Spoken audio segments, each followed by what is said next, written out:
ঢাকা বিশ্ববিদ্যালয়ের সিনেট ভবনে আছেন সহকর্মী রাব্বি সিদ্দিকী। বিস্তারিত জানবো রাব্বির কাছে। রাব্বি, সব হলের ফলাফল ঘোষণায়িত হয়ে গেছে ইতোমধ্যে।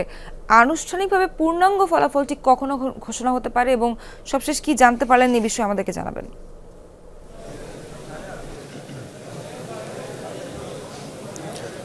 এখন অপেক্ষা পূর্ণাঙ্গ ফলাফল ঘোষণার, এবং আমরা সবশেষ যে তথ্য আমাদের কাছে আছে আর কিছুক্ষণের মধ্যেই রিটার্নিং অফিসের যারা আছেন শিক্ষকগণ, যারা এই নির্বাচনের দায়িত্ব পালন করেছেন, সেই চিফ রিটার্নিং অফিসার তিনি আনুষ্ঠানিকভাবেই ফলাফল ঘোষণা করবেন।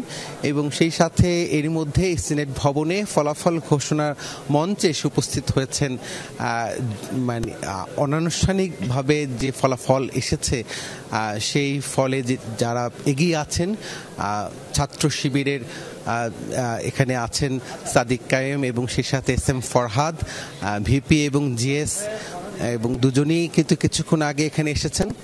আমরা চেষ্টা করব তাদের একটু রিয়াকশন নেওয়ার জন্য, একটু প্রতিক্রিয়া নেওয়ার জন্য।